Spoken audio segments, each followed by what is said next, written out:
الستات طول حياتهم في طحنه وما بيبقوش مركزين قوي مع نفسهم، وستات كتير بتبقى فاهمه ان هي بتحب ايه وعارفه ايه وعارفه تعمل ايه وايه الحاجات المفضله عندها، بس بعد كده بتكتشف انه لا، هي في حاجات حصلت بسبب التعود مش بسبب ان انا بحب الحاجه دي. ازاي اعرف نفسي؟ ازاي اعرف انا بحب ايه؟ ازاي اكتشف نفسي؟ المشكلة في القصة دي دايما ان احنا بنمشي نخلص تاسكس ورانا وحاجات ليست عندنا بنتشيك عليها من غير ما نفكر احنا بنعمل ده واحنا بنحبه ولا بنعمله عشان هو واجب ومفروض يتعمل. فبنبقى ماشيين اليوم بيخلص ويجي اليوم اللي بعده من غير ما عمري ما اكون عرفت انا عايزة ايه، انا بحب ايه، ايه الحاجة اللي هتريحني، هو انا عملت ايه عشان نفسي النهاردة. الحاجات دي كلها ما بتحصلش، واصلا احنا اتربينا ان احنا ما بنفكرش بالطريقه دي، او التفكير ده ممكن يبقى فيه شويه انانيه. عموما الست المصريه اتربت، او الشرقيه خلينا نقول اتربت بالكونسبت ده. فانا ورايا مسؤوليات هخلصها، وبعدين اذا اتبقى لي وقت اشوف انا هقدر اعمل ايه. عشان اعرف بقى ده واتعرف على نفسي من الاول، محتاجه يكون عندي وقت انا بقعد فيه مع ليليان بتقعد مع ليليان، سلمى يعني بتقعد مع سلمى. أنا أقعد مع نفسي بالظبط. مش قاعده لوحدي في اوضه ولا منعزله، لا انا قاعده مع نفسي حقيقي، بتكلم معاها وبشوفها، براجع معاها هي بتحب ايه الحاجات اللي بقالي كتير ما عملتهاش مع اني بحبها. بعرف نفسي مش من خلال CV مثلا، انا عندي كام سنه وعندي بنت وولد ولا متجوزه ولا مش متجوزه، لا انا بحب ايه الحاجة اللي بقالي كتير ما عملتهاش عائدها عليا أنا المستفيدة الوحيدة من غير ذنب. أنا المستفيدة الوحيدة لأنه أنا هتبسط بده، أنا المستفيدة الوحيدة لأنه أنا هكتسب اكسبيرينس من ده، هاخد سكيل جديدة من ده. طب سلمى، ايه الأسئلة اللي أنا ممكن أقعد أسألها لنفسي وأنا قاعدة بقى عشان أكتشف أنا بحب ايه واكتشف نفسي؟ أسأل نفسي ايه؟ لأنه بحس إنه يعني صعب قوي، هتوه طبعا. أنا لو سألتك دلوقتي سؤال، مش هقولك احنا بنعمل تيست، بس لو سألتك دلوقتي سؤال، ايه اللي لو حصل دلوقتي حالا يا لولو هتبقي مبسوطة قوي في قمة سعادتك؟ تعرفي تجاوبي على السؤال ده؟ هتعرفي تجاوبي عليه؟ طب شاطره، انت كده عارفه نفسك. هعرف ايه يعني؟ هعرف. اوكي. في ستات كتير جدا ما تعرفش تجاوب على السؤال ده من كتر ما هي عندها اولويات كتير قوي. فسؤال انا بحب ايه، او ايه اللي هيبسطني في اللحظه دي، ايه اللي هيسعدني دلوقتي، ده من اهم الاسئله اللي ممكن ابقى عارفاها. ليه؟ لانه بيحط لي جول، بيديني طريق همشي فيه، او هدف او كده، او بالظبط او هدف. ففكره ان انا اعرف انا بحب ايه ده سؤال نمره 1. نمره 2، ايه الهوايات اللي كانت زمان قوي عندي وانا صغيره وما بقتش بفكر فيها؟ طب هل هي لسه موجوده ولا اتغيرت؟ ممكن تكون اتغيرت، لانه احنا مع النضج حاجات كتير قوي عندنا بتتغير، مايند سيت نفسه بيختلف. صح. فاكون كنت بحب الرسم زمان، دلوقتي مستحيل امسك قلم، بس احب اغني، احب اعزف، احب اقرا. فاعرف انا اتغيرت في ايه من ايه لايه. بس ده طبعا في حاله ان انا ما قعدتش مع نفسي قبل كده، انا بادئلك من الصفر. وحلو ان احنا نبتدي الحلقه دي واحنا بنعرف نفسنا، وكل ست محتاجه تعرف نفسها من الصفر دي، لانه في ناس فعلا ما عندهاش خالص الفكره. طب هو ليه مهم ان انا ابقى عارفه نفسي؟ عشان اعرف احتياجاتي، ولما اعرف احتياجاتي هعرف ابقى مرايه مظبوطه للي جوايا. فانا لو انا عارفه احتياجاتي كويس وانا بتعامل معاكي، هتقدري بسهوله جدا تبقي فاهماني، وتبقي محترمه حدودي، وتبقي محترمه ايه اللي انا عايزاه، ايه اللي انا هقبله، ايه اللي انا مش هقبله. ولما اقعد مع نفسي واعرفها، هبقى بسمح لنفسي بمساحه من الراحه جديده عليا انا ما عرفتهاش، عشان انا عرفت انا عايزه ايه. تخيلي حد ماشي طول حياته هي اصلا مش عارفه هي بتحب ايه ولا بتكره ايه ولا ايه اللي هيزعلها، هي بتؤدي دور الماما، دور الاخت، دور الزوجه، دور الموظفه، دور اي حاجه ممكن تعمل بيها سبورت لحد. لكن هاو تو سبورت نفسها مش عندها، روحها مش موجوده.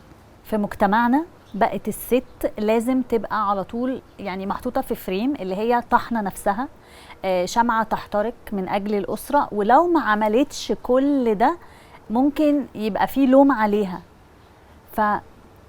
يعني ليه بيحصل كده؟ وإزاي اعرف اوقف وادي مساحه لنفسي ان انا مش لازم ابقى بحرق نفسي طول الوقت. للاسف احنا تعودنا شايفين مثال معين من تيتا وماما وكل الاناث اللي في الحياه عندنا، انه الست لو قعدت شويه ما بتعملش حاجه، فارده نفسها على الكنبه، ده حاجه غريبه. اللي هو انت بتعملي ايه من الصبح؟ اللي هو وارد جدا ان جوزك يجي يقول لك وهو راجع من الشغل، لو انت ست مش عامله، انت بتعملي ايه من الصبح؟ اللي هو تبقى لسه قايمه من الطبخ ونشر الغسيل يا وقعدت دوب قاعده يا دوب قاعده انت قاعده بتعملي ايه وفارده رجلك كمان. أيوة. ده يا جماعه حق، ده حقي. الفكره بقى انه انا ما اعرفش حقي، فبالتالي عمر ما حد هيديهولي. طول ما انت مش عارفه حقوقك ايه على نفسك، عمر ما حد هيجي يقولك على فكره انت ما ارتحتيش، ما تقعدي شويه. لا، ده مش هيحصل. ده هيجي من جوايا انا، زي ما بالظبط هاخد قيمتي من جوايا انا.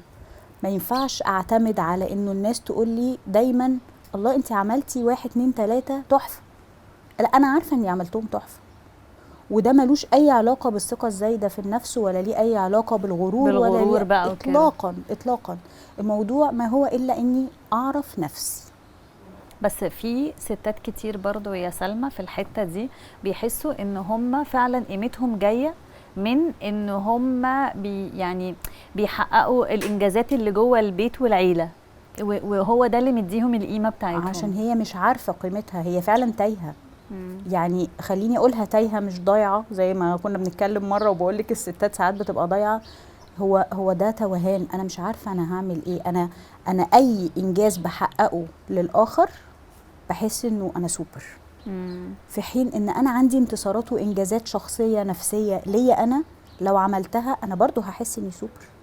طيب انا عايزه قبل ما نطلع من الحته دي تقولي لي ازاي ممكن الواحده تبالانس، يبقى عندها كده نوع من الاتزان، اللي هو انا بريح نفسي برضو وعارفه حقوقي وعارفه ان انا قيمتي مش في ده، بس في نفس الوقت ما الموضوع ما يقلبش بقى بتقصير. مش هيقلب بتقصير لو انا فهمت احتياجاتي ايه وقدرت افهم احتياجات الاخر ايه. لانه في الاخر احنا لو مش امهات، فاحنا لو امهات طبعا فاحنا مسؤولين وعارفين مسؤولياتنا ايه.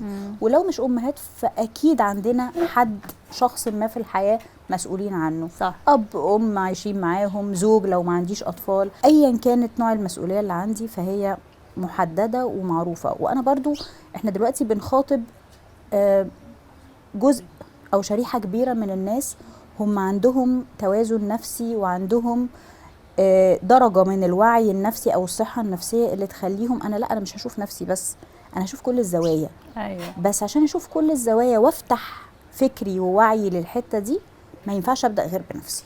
الستات من كتر ما هي بتبقى باينة ان هي طحنة نفسها وبتعمل كل حاجة، الناس بتاخدها for granted أو أمر مسلم بيه، وبتبقى مش عارفة تخرج بره الصورة دي. ازاي انا كواحدة عودت الناس اللي حواليا بده ابدأ رحلة التغيير علشان اخرج من الصورة اللي اتحطت، او يعني الفريم اللي انا اتحطيت فيه؟ بصي، الفريم اللي اتحطيتي فيه انت اللي هتخرجي منه، والناس هتتقبل بعد شوية وقت. رحلة التغيير صعب جدا ان حد يتقبلها بسهولة، وبيبتدي بستبس. خلينا كده يعني، خلي السؤال ده اقول لك فيه العلاج او اسمها ايه بيقولوا عليه ايه، الزتونه، الروشته. ايوه. اهم حته في الجزء ده، خلينا نقول ستبس. لو كل واحده ست ما جربتش تعرف نفسها قبل كده او ما جربتش تتعرف على نفسها قبل كده تعملها، هتلاقي نفسها وصلت بعد شويه وقت من التمرين. لاني بعتبر انه ده ماسل زي اي ماسلز ممكن نكون بنحاول نمرنها وتبقى اقوى. فدي طريقه بنتعلم بيها. اول حاجه ادي نفسك يوميا 10 دقايق بس كبدايه، هتقعدي فيهم مع نفسك في مكان مقفول. اعتبريها خلوه. الخلوه دي هتكوني مجهزه فيها حاجه بتشربيها بتحبيها، قاعده في مكان مريح بالنسبه لك. المكان ده سريرك، اوضتك، كرسي قدام شجره، قدام ممكن في العربيه وانا سايقه. بيبقى فيه مشتتات شويه لولو في الموضوع ده. اصلا بحس حد هيكسر دايما عليكي. لما حد بيقول لي بتقعدي المي تايم بتاعك بقول لهم في العربيه، بحس ان هو ده اماني. اوكي، محدش هيدخل عليا. بس هو لا، هو المشكله ان هيبقى فيه مشتتات. اوكي. الوقت ال10 دقايق دول وانت مجهزه فيهم القعده بالسيت اب اللي انت بتحبيه، هتعملي فيه اما انك هتكوني مجهزه نوت بوك شكلها حلو تحبيها، تبتدي تكتبي فيها وتخرجي فيها كل المشاعر اللي ممكن تخطر على بالك، كل الاحاسيس اللي جوه دماغك اللي كان نفسك تعمليها واللي ما عملتيهاش واللي حققتي منها جزء. احساسك دلوقتي ايه؟ حتى لو جه في بالك انه انا مش حاسه باي حاجه، مجرد ما هتبتدي تنظفي اللي جواكي وتفرغيه على ورقه، ومش نوت على موبايل، ورقه وقلم. ما انا لسه كنت هقولك موضوع الورقه والقلم ده معلش قديم قوي صح. ماشي احنا برضو اولد سكول سن، بس بوك. لا بس بجد علميا. اوكي هراجع معاكي. يبقى اول حاجه هقعد في حته رايقه بسيت اب يعجبني، بسيت اب هاي ساكت 10 دقايق، واجيب نوت بوك حلوه وقلم حلو ايوه جديده من اللي بيلمع ده، وابتدي اكتب المشاعر بتاعتي. بالظبط. هتكتبي كل حاجه انت حاسه بيها، هتكتبي كل حاجه نفسك فيها، هتكتبي حتى زي ما بقول لك كده لو انا مش حاسه بحاجه دلوقتي، مجرد ما هتفضي اللي جواكي وتشوفيه وهو مكتوب، هتحسي انك بقيتي اخف. اوكي احساس حقيقي جدا. انا كنت تقيله وفضيت من اللي جوايا في حاجه فبقيت اخف.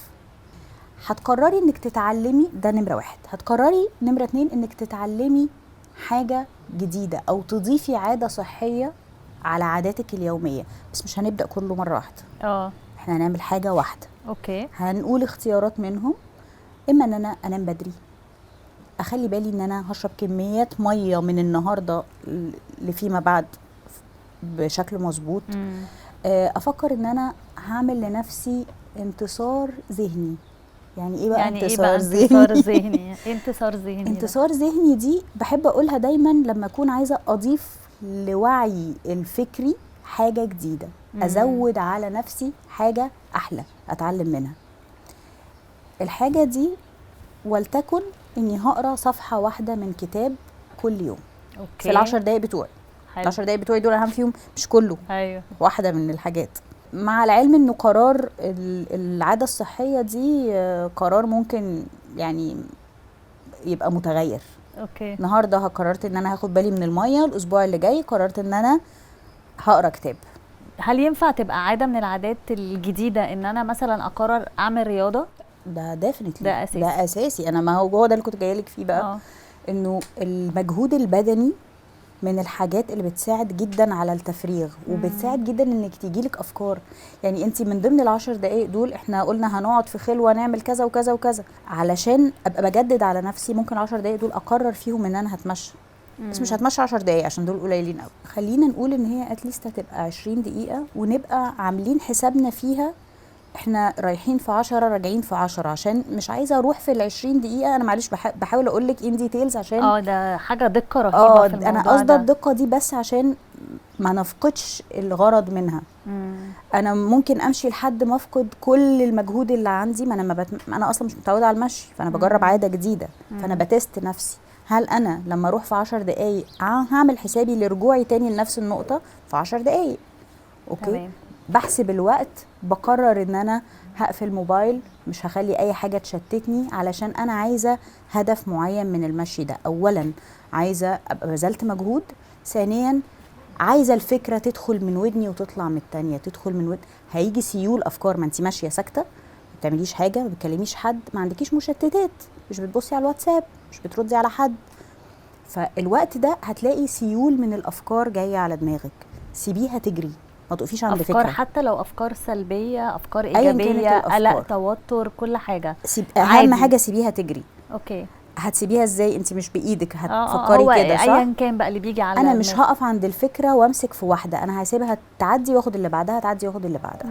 علشان انا لو وقفت عندها فانا كده خلاص فقدت اللي انا بعمله دلوقتي، وركزت في الحاجات اللي جوه دماغي اللي انا مش عايزه اركز فيها خالص دلوقتي. اوكي اخر نقطه هقولك عليها هنعملها في وقت الخلوه اللي احنا قاعدين فيها في المكان المريح، طريقه التنفس. يوجا بقى وكده؟ بصي ابسط من كده بكتير، ابسط من كده بكتير. اوكي فكره ان انا اتعلم ازاي اتنفس بالطريقه المظبوطه اللي تعمل لي هدوء وتقلل التوتر بالظبط، وتقلل التنس بتاعي. ببساطه شديده انا هحط ايد هنا وايد على بطني، تمام. اوكي انا عايزه وانا بتنفس وانا باخد النفس من مناخيري اشوف ايه اللي بيعلى عندي، الايد اللي على صدري ولا الايد اللي على بطني. جربي هتفرق كده. ولا ايه؟ هتفرق جدا. دي اللي عليت. اوكي، طالما دي اللي عليت يبقى انا بقى ده شالو، مش نفس عميق. ومش ده اللي انا عايزاه.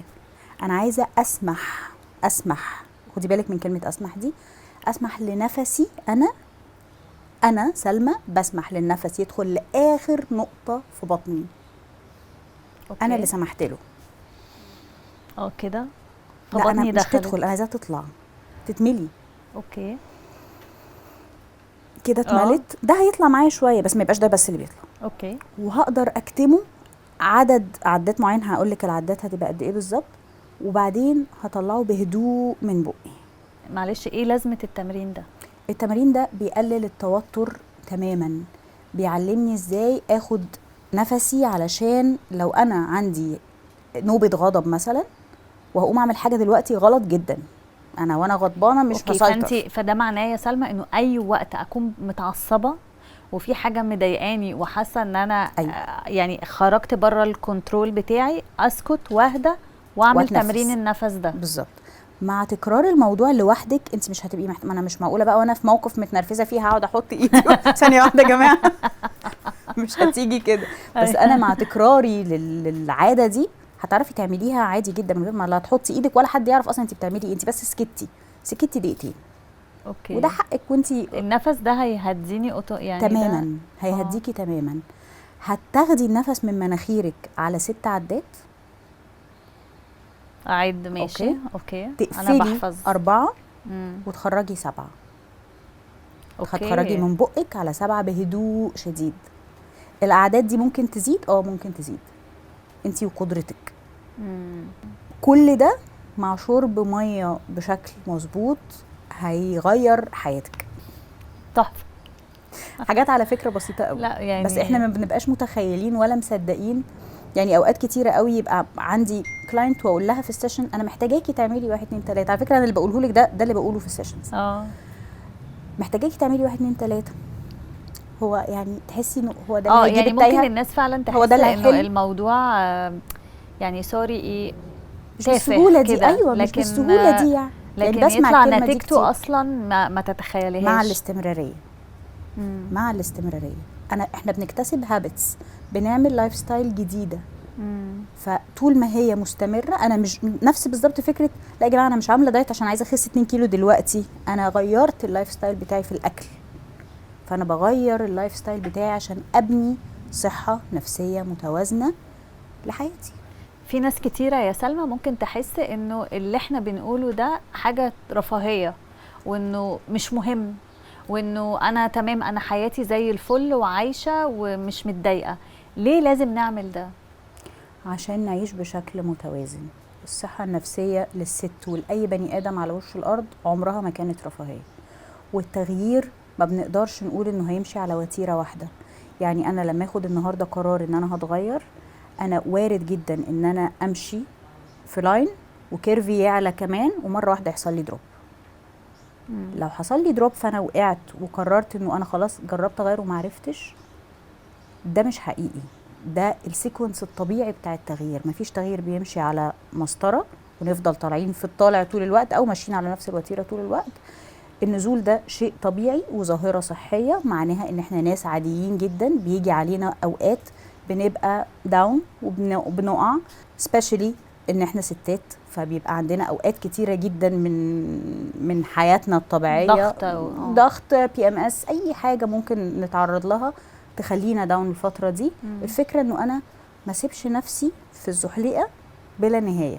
انا هحط لنفسي ليميت واسمح لنفسي ان انا يا جماعه انا داون يومين، انا قاعده في سريري يومين عادي، جنبي حاجتي اللي بتبسطني وبتريحني. وبعدين كأم انا عليا دور، بس انا برضو لو في الوقت اللي انا فيه في حاله انهيار شويه او داون شويه ومعرفتش اقوم بدوري مظبوط، ما يبقاش كبسه على نفسي بانه انا قصرت وانا كمان متضايقه اصلا بعيدا عن تقصيري. وانا لا، انا ممكن احقق الحاجات اللي المفروض تتحقق بس بطريقه اهدى من اللي بعملها شويه. يعني انا لازم اعمل لاولادي كل يوم غدا مظبوط مثلا، اكل صحي، بس انا وانا تعبانه انا ممكن اعمل اوردر عادي، هدفي انهم ياكلوا من غير ضغط. من غير ما ابقى حاسه ان انا طول الوقت حاسه بالذنب. بالظبط. بس شكرا يا سلمى. مبسوطه قوي يا لولو ان احنا قعدنا مع بعض النهارده.